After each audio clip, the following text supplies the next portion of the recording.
Bonjour tout le monde, c'est Paul de Crypto Formation. Aujourd'hui, on a une vidéo vraiment intéressante où est-ce qu'on va parler de plusieurs sujets très intéressants pour vous, mes guerriers et guerrières. Et aujourd'hui, je suis très en forme, fait que c'est intéressant, on va pouvoir profiter de tout ça ensemble. Donc, dans la vidéo, on va voir qu'est-ce qui se passe sur l'action du prix du Bitcoin et des altcoins.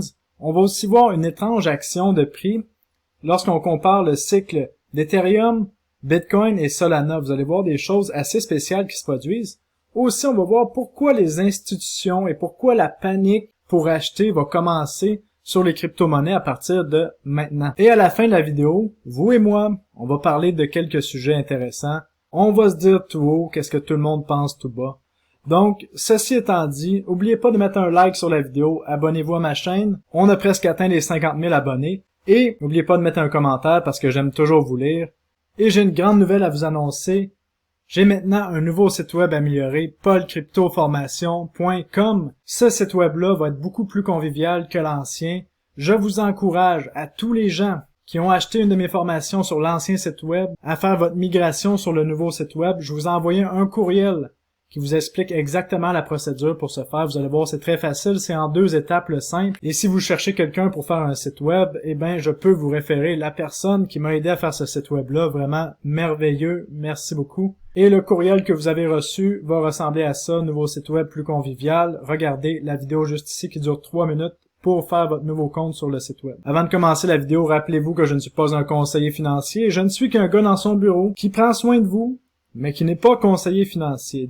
Donc si vous êtes ici pour des conseils financiers, c'est pas la place. Ici, ce n'est que de l'enseignement et du divertissement. Donc, ceci étant dit, commençons la vidéo. Donc, qu'est-ce qu'on a vu hier, le 10 novembre? C'est une cascade de liquidation qui s'est passée sur le Bitcoin et les crypto-monnaies. Ça a fait peur à beaucoup de personnes. Mais de mon côté, j'ai pas eu peur. Vous avez vu mes tweets sur Twitter, je vous ai expliqué qu'est-ce qui se passait. On a eu encore une fois à faire de la manipulation de marché. Je vais vous expliquer exactement ce qui s'est passé. Et tout ça, c'est pour vous faire peur avant la grande montée finale. Donc, pourquoi je suis pas inquiet pour le prix du Bitcoin? Parce que le Bitcoin, comme je l'avais dit, une fois qu'elle a dépassé les 64 000 $, on allait monter rapidement. C'est ce qu'on a vu. Et là, on vient de faire un retest des 64 000 $ et on a rebondi jusqu'à maintenant de très belle façon. Donc, de ce côté-là, ça va bien. Mais par contre, il y a quelque chose qui peut être un petit peu plus inquiétant sur le Bitcoin et on va aller voir ça ensemble. Mais tout d'abord, si on pense que c'est l'option A et qu'on est positif et qu'on pense que le Bitcoin va rebondir, on a eu un retest parfait de nos lignes de tendance du sommet historique précédent. Donc, à partir de là, si on continue de rester en haut des 62-63 000, il n'y a aucun souci pour le Bitcoin. Par contre, on a le scénario B qui est juste ici. Là, on vient de voir le Bitcoin faire un nouveau sommet alors que le RSI a fait un sommet plus bas. Donc, on appelle ça une divergence baissière. Je pense que là, vous êtes familier. On a vu ça 3 fois cette année sur le Bitcoin. Et on est un peu tanné de voir ça sur le Bitcoin, il faut l'avouer. On a vu ça ici lorsque le Bitcoin a passé de 46 000 jusqu'à 52 000 $. Il faisait des sommets de plus en plus haut, alors que le RSI faisait des sommets de plus en plus bas. Même chose au début de l'année. Donc, qu'est-ce que j'aimerais voir pour que notre montée soit soutenue? C'est un RSI qui va faire des hauts plus hauts que les hauts précédents pour le reste de la montée. Sinon, probablement que, encore une fois, on va voir des hauts plus hauts dans le prix du Bitcoin qui sont de moins en moins soutenus par un RSI et à ce moment-là, il y a des risques de correction comme on a vu à l'été passé et au mois de septembre. Par contre, de mon côté, je reste optimiste qu'on est dans un scénario haussier et que la seule chose qu'on a vue, c'est une cascade de liquidation pour liquider les gens en levier. Parce que, encore une fois, les gens sont devenus cupides, ils se sont excités et comme on a vu une augmentation massive de l'exposition aux contrats futurs comme on voit juste ici sur la charte. Et là, comme il est écrit ici, il n'y a pas de launch gratuit. Ces traders-là doivent subir un choc. On doit leur souhaiter la bienvenue en crypto. Parce que je pense que pour les guerriers et les guerrières qui sont là depuis des mois sur mon channel, j'aime beaucoup mes guerrières en passant. Vous le savez qu'on a vécu des corrections et c'est pas notre première et ce sera pas notre dernière. Et vous le savez qu'il n'y a rien qui monte en ligne droite. Donc pour ma part, comme que je vous expliquais sur mon Twitter hier, je pense qu'on a eu, encore une fois, une cascade de liquidation et que les whales en ont profité pour aller chercher la liquidité des gens qui se sont mis en levier trop important encore une fois. Et encore une fois, on a eu le droit au porno de la peur avec les médias de masse. Premièrement, qu'est-ce que les médias de masse vous ont dit juste ici? C'est que tout à coup, ils ont réalisé qu'il y avait de l'inflation. Comme on voit juste ici, l'inflation augmente à un sommet historique depuis 31 ans. Comme d'habitude, les médias de masse pensent qu'on a ce genre de cerveau-là ou cette genre de tête-là, mais en réalité, c'est pas ça du tout qu'on a. mais ça nous donne un avantage tactique important parce qu'ils pensent vraiment qu'on est des vrais cons, et en connaissant leur tactique, on leur laisse jouer leur jeu, et nous, on peut profiter de ce système-là. Mais encore une fois, ça a incité des gens à se mettre en levier énorme. Mais qu'est-ce qu'on a vu? C'est sur cette nouvelle-là, le prix du Bitcoin a vraiment monté rapidement. Et en plus de ça, on vous mettait une belle petite nouvelle ici qui vous disait que le CEO d'Apple, Tim Cook, possédait du Bitcoin. Et en plus, depuis un bout. Et là, on vous dit ça comme si c'était extraordinaire que le CEO d'Apple a du Bitcoin. Peut-être qu'il y en a depuis 5 ans, depuis 6 ans. Mais on en parle comme d'habitude au sommet de marché pour que vous vous fassiez attraper dans ce genre de montée-là. On appelle ça un pump and dump. Et qu'est-ce qu'on a vu à la fin de la journée hier? Ben, on a vu le retour de la saga Evergrande. Evergrande va faire faillite, Evergrande. Et on vous disait qu'Evergrande allait faire défaut sur sa dette. Encore une fois, le promoteur immobilier est en faillite. On a même vu des nouvelles qui confirmaient qu'Evergrande était en faillite. Et en même temps, on a vu le Bitcoin faire une cascade de liquidation monstrueuse. On a descendu jusque dans les 62 000 $. Donc, on a passé de presque 69 000 $ jusqu'à 62 000 $. Et tout à coup, juste avant la fermeture du marché, ben, on se fait dire que Evergrande s'est fait sauver en payant ses bons. Donc, encore une fois, on s'est fait jouer de nous. Si on recule un petit peu et qu'on vient plus en heure, on voit que toute cette montée-là et cette descente n'était qu'un pump and dump.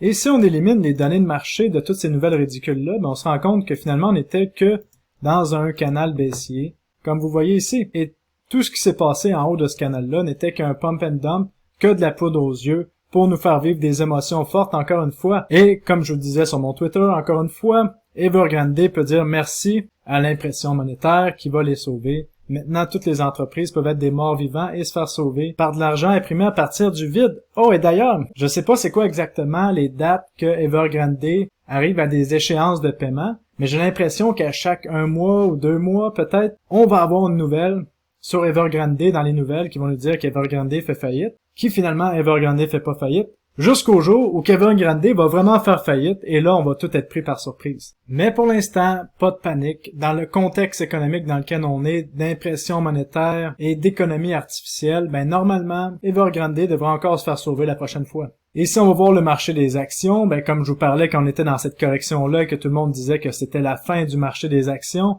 je vous disais qu'on allait faire des nouveaux sommets historiques. Ben vous voyez, on a fait sommet historique après sommet historique après sommet historique depuis les dernières semaines. Là, on a une petite correction.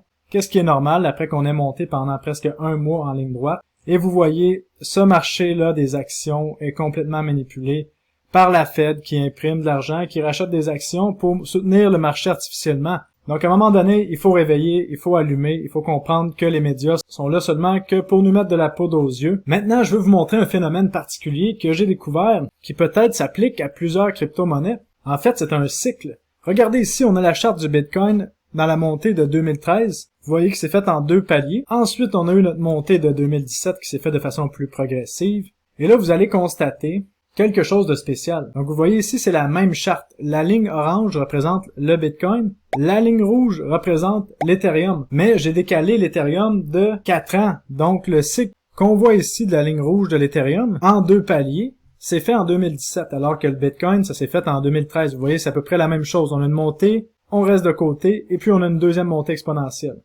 Ensuite, un long bear market, et ensuite, on a une montée qui est plus progressive. Comme vous voyez, la ligne rouge suit presque parfaitement celle du Bitcoin. Donc, si on continue comme ça, on pourrait avoir un Ethereum qui atteint les 15 à 20 000 $ pour la fin du bull run, qu'est-ce qui serait quand même surprenant, mais possible, parce que jusqu'à maintenant, on suit quand même la ligne du Bitcoin. Et là, j'ai rajouté la ligne bleue que vous voyez ici, qui est Solana, mais la charte du prix de Solana en 2021, mais là, je l'ai superposée sur le cycle du Bitcoin 2013 et le cycle d'Ethereum 2017. Donc, vous voyez, encore une fois, une montée en 2 paliers. On n'a pas terminé la montée, on dirait, pour Solana. Mais qu'est-ce qu'il y a à comprendre, c'est que les nouvelles technologies, lorsqu'ils sont adoptées, il semblerait que ce soit un cycle commun. On a une montée rapide qui fait un premier palier, et là, on se rend compte que, wow, finalement, peut-être que cette technologie-là est pas aussi intéressante qu'on pensait. On a une correction, les gens prennent des profits. Et puis, finalement, on a une deuxième montée. Et là, on vient embarquer tous les investisseurs amateurs qui sont obligés de vivre un long marché baissier. Et pour le smart money, ben, on vient accumuler probablement dans les bas ici. Et puis, on repart à la hausse pour une autre montée qui nous donne environ un 100x. C'est ça que ça a donné sur le Bitcoin. Sur l'Ethereum, en ce moment, on est assis sur plus qu'un 50x et le cycle n'est même pas terminé. Donc on va voir, mais c'est une observation que je viens de faire qui est vraiment intéressante, qui m'a demandé du temps aussi pour vraiment réussir à placer ces chartes-là dans cet ordre-là. Maintenant, pourquoi que je vous dis que la panique pour acheter va commencer maintenant? Parce que la alt season est vraiment sur le point où est déjà commencé pour certaines cryptos, mais de faire des profits massifs, comme on voit ici. Je vous disais que le Bitcoin allait rebondir à 40% de dominance, jusqu'à environ 47 à 50%. On est monté autour des 48%. Et là, on vient de corriger. Et là, je pense que la dominance du Bitcoin va descendre si on prend cette flèche-là et qu'on la tasse un petit peu autour des 30% et peut-être même encore plus bas si on arrive à des blow-off tops sur les altcoins. Donc, à partir de là, ma stratégie reste la même. Je reste en altcoins, même si je pense que le Bitcoin va aller plus haut pour les prochaines semaines. Et aussi, un autre point important qu'il faut considérer, c'est qu'en ce moment, c'est vraiment pas facile pour une institution d'acheter des crypto-monnaies. C'est facile pour une institution d'aller sur le marché des actions et d'acheter un ETF qui va nous faire acheter ce qu'on appelle une securities, donc une action qui mime le prix du Bitcoin, ou par exemple les compagnies minières de Bitcoin qui ont toutes explosé. Je pense que les gens qui ont compris ça, qui ont suivi le channel depuis longtemps sont vraiment heureux en ce moment, parce qu'on est assis sur des gains exceptionnels. Et en plus de ça, c'est pas terminé, mais de réellement posséder du Bitcoin, ça c'est vraiment beaucoup plus compliqué pour une compagnie. Et Michael Saylor, que vous connaissez de la compagnie MicroStrategy, qui a maintenant plusieurs dizaines de milliers de bitcoins dans sa compagnie, nous explique que pour acheter des bitcoins et être accepté de façon légale pour une institution, ça a été vraiment un calvaire, ça a été un enfer, ça y a pris plus de 6 mois. Et Michael Saylor, on se rappelle qu'il a acheté ici lorsque le bitcoin était autour des 9500 $, et puis depuis ce temps-là, il arrête pas d'acheter du bitcoin. Mais ce qui nous explique, c'est que là, il y a plusieurs compagnies qui sont en train de faire ce processus-là qui dure 3 à 6 mois pour pouvoir acheter du Bitcoin physique, parce que ces compagnies-là veulent mettre leur trésorerie en crypto-monnaie et pas seulement rester en dollars. Et c'est vraiment compliqué pour une institution en ce moment d'embarquer. Et on va écouter un extrait de l'entrevue de Michael Saylor lorsqu'il nous explique que lorsque ça va être facile d'acheter des Bitcoins pour les institutions, le Bitcoin va être rendu pratiquement pas achetable parce que le prix va être rendu tellement haut. Écoutons cet extrait. And I tweeted, I said, when the FDIC finally approves banks to hold Bitcoin on their balance sheet, everybody will want to buy it, nobody will want to sell it, and you won't be able to afford it. Donc, on comprend que les régulations empêchent la grosse argent en ce moment de rentrer facilement dans les crypto-monnaies. La preuve, en tant que petit Québécois qui a plusieurs entreprises au Québec, ma banque Desjardins a fermé mon compte unilatéralement sans préavis parce que j'ai tenté d'envoyer de l'argent sur une plateforme pour acheter du Bitcoin. Vous comprenez le délire, là, en ce moment? Donc, de mon côté, je vous invite à boycotter Desjardins et surtout à comprendre que pour les institutions, c'est vraiment difficile d'acheter des crypto-monnaies. Donc, plus ça va aller dans le temps, plus ça va être facile d'acheter des crypto-monnaies. Donc, c'est pour ça que là, je pense qu'on va avoir encore une montée importante sur les crypto-monnaies, sur le Bitcoin. Je pense qu'on va avoir une correction qui va nous amener vers un marché baissier l'année prochaine. Mais je pense que le marché baissier va être beaucoup moins long et beaucoup moins profond qu'est-ce qu'on a vu par le passé pour les cryptos de qualité. Mais pour les mauvaises cryptos, le bear market va être assez sauvage. Donc maintenant, je vais vous dire tout haut qu'est-ce que tout le monde pense tout bas, là. En ce moment, la classe moyenne, on est fini. On s'est fait complètement avoir par les institutions, par les banques centrales qui arrêtent pas d'imprimer de l'argent et d'évaluer notre monnaie comme s'il n'y avait pas de lendemain. Et ça fait en sorte qu'on voit une inflation de malade, que les gens de ma génération, on ne peut plus penser comme les gens des générations d'avant, là. Où est-ce qu'avec un seul salaire, on pouvait faire vivre une famille de 5 personnes, ou est-ce qu'on pouvait s'acheter une maison en moins de 15 ans, qu'à partir de 55-60 ans, on avait une retraite dorée pour toute la famille, qu'on pouvait acheter une maison et que ça prenait de la valeur sans arrêt, qu'on pouvait avoir du 10-15% de taux d'intérêt passif sur nos devises dans un compte en banque. Mais c'est fini tout ça. Les générations précédentes l'ont eu beaucoup plus facile que nous, et maintenant, d'acheter une maison, faut être au moins, avec les salaires moyens, il faut être au moins 2 personnes pour pouvoir s'acheter une maison, même parfois il faut se mettre à plusieurs, parce que la bulle immobilière est rendue énorme dans tous les pays. D'acheter des actions avec des ratios de price earning de moins de 10, c'est pratiquement impossible. On doit acheter des actions surévaluées et les salaires ne suivent pas l'inflation. Mais qu'est-ce qui se passe dans ce temps-là? C'est que les générations actuelles n'en ont plus rien à foutre d'investir dans des comptes de banque qui vont vous donner du 2%, du 10% par année. Parce qu'avec l'inflation actuelle et celle qui s'en vient, Mais faire du 10% par année, c'est sûr qu'on n'atteindra jamais la liberté financière. Donc c'est pour ça qu'à un certain moment donné, on voit la nouvelle génération qui prend des plus gros risques. Est-ce que c'est intelligent de prendre des gros risques? Ben, ça dépend de vous, parce que pour la plupart des gens, par exemple que vous ayez seulement 10 000 € d'accumulés, donc que vous le risquez à fond dans une crypto-monnaie ou qu'il reste dans votre compte en banque, ça change pas grand-chose parce qu'on peut pas avoir la liberté financière avec seulement 10 000 $. Ça fait qu'à un moment donné, c'est sûr que notre génération a tendance à prendre plus de risques parce que l'épargne est complètement fichue. Et ça, les baby boomers, je sais qu'ils ont de la difficulté à comprendre ça parce que c'est pas du tout le même scénario qu'on a en ce moment. Et en plus de ça, on est mené par une élite corrompue qui utilise les médias pour lobotomiser la population. Donc c'est normal qu'on voit un engouement pour les crypto-monnaies et de l'idée de faire des profits rapidement. Parce que c'est possible, oui, en crypto-monnaie, de faire des profits rapidement, mais ce qu'il faut comprendre encore une fois, c'est la formule mathématique qui est de choisir un bon projet dans un cycle haussier et d'avoir de la patience et d'avoir des nerfs d'acier.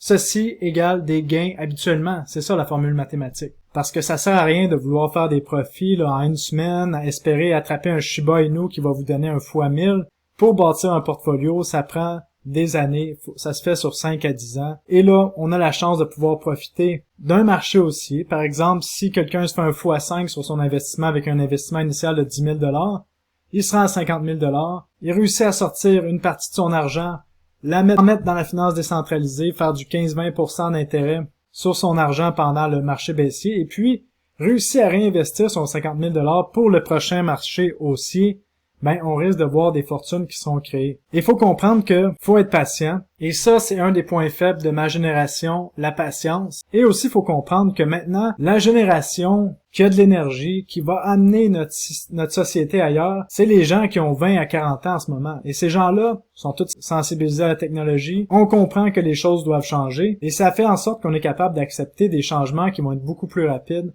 On est dans une période d'innovation incroyable. On va voir la metaverse, la finance décentralisée, les social tokens, on va voir l'Internet des objets. Tout ça, ça s'en vient dans les 5 prochaines années. Donc, qu'est-ce qui est important en ce moment? Pour faire des revenus, pour être capable de suivre la partie, il faut rester informé, il faut s'intéresser aux nouvelles technologies parce que c'est là que s'en va l'énergie, c'est là que s'en va l'avenir. Donc, c'est pour ça que je fais mon channel, c'est pour vous informer de ce qui se passe. Et honnêtement, je suis juste heureux d'avoir une belle communauté comme vous qui s'intéresse aux crypto-monnaies, qui ont des nerfs d'acier, qui sont prêts à comprendre de nouvelles choses. Donc vraiment, je pense que dans les prochaines années, ça va être important d'avoir certaines compétences, entre autres de comprendre les crypto-monnaies, la base, c'est pour ça que j'ai fait une formation pour ça, comprendre le trading, comprendre les chartes, les bons points d'entrée, les bons points de sortie. Je fais une formation qui est à un prix vraiment pas cher, et aussi tout ce qui est la finance décentralisée. Je pense que c'est un must. Donc vraiment, allez voir si ça vous intéresse de vous former par mon cours, mais aussi vous pouvez vous former par vous-même, parce que moi c'est ça que j'ai fait, je me suis formé par moi-même.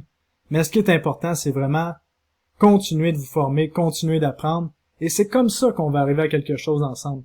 Et en plus de ça, il faut arrêter d'avoir la mentalité de dire que il y a une force externe qui va vous sauver, qui va prendre votre cul et le sortir de la merde. Si vous voulez vous sortir de la merde, vous devez prendre action et prendre action maintenant.